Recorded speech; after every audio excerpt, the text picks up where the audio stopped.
नमस्कार दोस्तों, स्वागत है आपका इतिहास और आज में। आज के वीडियो में 7 अगस्त 2026 के 10 महत्वपूर्ण करंट अफेयर्स प्रश्न हैं। देखते हैं आपका स्कोर 10 में से कितना रहता है। तो चलिए शुरू करते हैं। पहला सवाल, हाल ही में केंद्र सरकार ने किस योजना को राष्ट्रीय एकीकृत संपीड़ित बायोगैस योजना के रूप में मंजूरी दी है? ए उज्ज्वला योजना, बी गोवर्धन योजना, सी पीएम कुसुम योजना, डी अमृत योजना। सोचिए सही जवाब। सही उत्तर है बी गोवर्धन योजना। व्याख्या, केंद्र सरकार ने गोवर्धन योजना को देश में संपीड़ित बायोगैस उत्पादन को बढ़ावा देने के लिए राष्ट्रीय एकीकृत योजना के रूप में मंजूरी दी है। इसके लिए 23,731 करोड़ रुपए का प्रावधान किया गया है। इसका उद्देश्य गोबर, कृषि अवशेष और अन्य जैविक कचरे का उपयोग कर स्वच्छ ऊर्जा उत्पादन बढ़ाना और अपशिष्ट से संपदा के लक्ष्य को आगे बढ़ाना है। दूसरा सवाल, भारत में डेटा सेंटर क्षमता के विस्तार को मुख्य रूप से किस क्षेत्र के बुनियादी ढांचे को मजबूत करने से जोड़ा गया है? ए कृषि एवं सिंचाई, बी वस्त्र उद्योग, सी डिजिटल एवं कृत्रिम बुद्धिमत्ता, डी खनन एवं इस्पात। सोचिए सही जवाब। सही उत्तर है सी डिजिटल एवं कृत्रिम बुद्धिमत्ता। व्याख्या, भारत में डेटा सेंटर क्षमता का तेजी से विस्तार किया जा रहा है, जो देश के डिजिटल और कृत्रिम बुद्धिमत्ता बुनियादी ढांचे के लिए महत्वपूर्ण है। Data centre cloud computing, digital सेवाओं और कृत्रिम बुद्धिमत्ता आधारित प्रणालियों के लिए बड़े पैमाने पर डेटा को सुरक्षित रखने और संसाधित करने में अहम भूमिका निभाते हैं। तीसरा सवाल, 10वीं ब्रिक्स उद्योग मंत्रियों की बैठक कहां आयोजित की गई?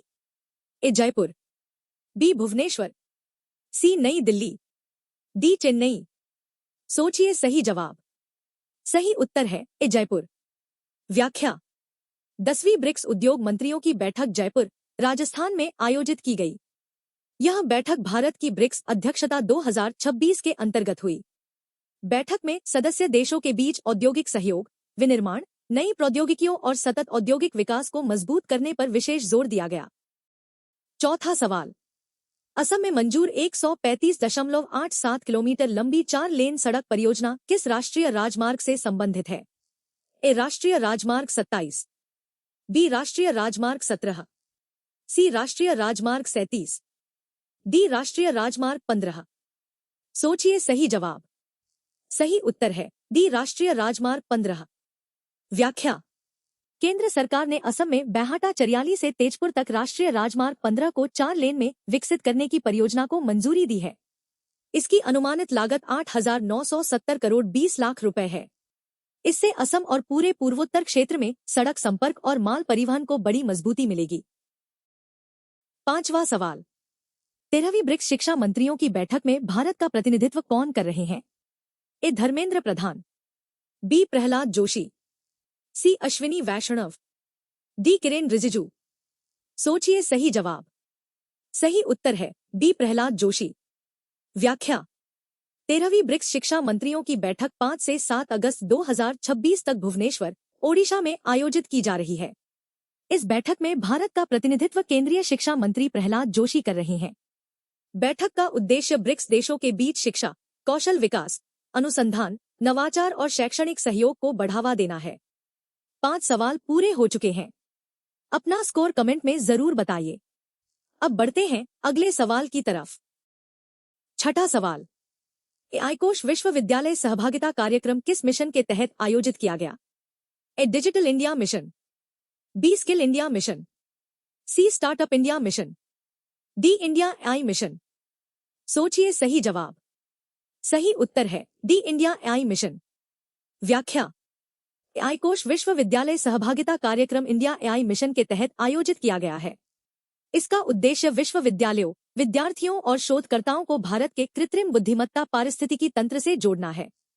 साथ ही देश में स्वदेशी एआई क्षमता, कंप्यूटिंग संसाधनों, डेटा और एआई कौशल को बढ़ावा देना है।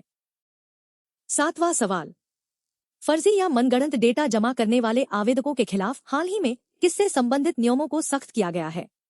ए औषधि नियम, बी कंपनी नियम, सी आयकर नियम, डी पेटेंट नियम। सोचिए सही जवाब। सही उत्तर है ए औषधि नियम।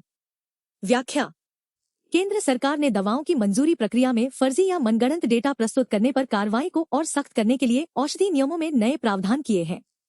इसका उद्देश्य दवा अनुमोदन प्रक्रिया की विश्वसनीयता बढ़ाना और मरीजों की सुरक्षा सुनिश्चित करना है। 8वां सवाल, जल जीवन मिशन 2.0 के तहत केंद्र सरकार ने कितनी राशि की प्रतिपूर्ति की है? ए 3289.09 करोड़ रुपए, बी 4289.09 करोड़ रुपए, सी 5289.09 करोड़ रुपए, डी 6289.09 करोड़ रुपए। सोचिए सही जवाब। सही उत्तर है सी 5289.09 करोड़ रुपए। व्याख्या, केंद्र सरकार ने जल जीवन मिशन 2.0 के तहत 5289.09 करोड़ रुपए की राशि की प्रतिपूर्ति की है। इस मिशन का उद्देश्य ग्रामीण परिवारों को सुरक्षित और पर्याप्त पेयजल उपलब्ध कराने के लिए हर घर तक नल से जल पहुंचाना है। 9वां सवाल, माई भारत डिजिटल प्लेटफॉर्म पर पंजीकृत युवाओं की संख्या कितने करोड़ से अधिक हो गई है? ए 1.46 करोड़, बी 3.46 करोड़, सी 4.46 करोड़, डी 2.46 करोड़। सोचिए सही जवाब। सही उत्तर है डी 2.46 करोड़। व्याख्या, माई भारत डिजिटल प्लेटफॉर्म पर पंजीकृत युवाओं की संख्या 2.46 करोड़ से अधिक हो गई है। मेरा युवा भारत यानी माई भारत पहल का उद्देश्य युवाओं को स्वयं सेवा, अनुभवात्मक शिक्षा और राष्ट्र निर्माण से जुड़ी गतिविधियों में भागीदारी के अवसर उपलब्ध कराना है। 10वां और आखिरी सवाल, राष्ट्रीय हथकरघा पुरस्कार 2025 किस राष्ट्रीय हथकरघा दिवस समारोह के अवसर पर प्रदान किए जाएंगे? ए 10वें, बी 12वें, सी 11वें, डी 13वें। सोचिए सही जवाब। सही उत्तर है बी 12वें। व्याख्या, राष्ट्रीय हथकरघा पुरस्कार 2025 12वें राष्ट्रीय हथकरघा दिवस समारोह के अवसर पर प्रदान किए जाएंगे। भारत में प्रत्येक वर्ष 7 अगस्त को राष्ट्रीय हथकरघा दिवस मनाया जाता है। यह दिवस 7 अगस्त 1905 को शुरू हुए स्वदेशी आंदोलन की स्मृति में मनाया जाता है और देश के हथकरघा क्षेत्र तथा बुनकरों के महत्वपूर्ण योगदान को सम्मान देने के लिए समर्पित है।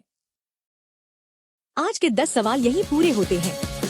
आपका स्कोर 10 में से कितना रहा, हमें कमेंट में जरूर बताइए। वीडियो पसंद आया हो तो लाइक करें और चैनल इतिहास और आज को सब्सक्राइब करना न भूलें। सड़क सुरक्षा, जीवन रक्षा। जय हिंद।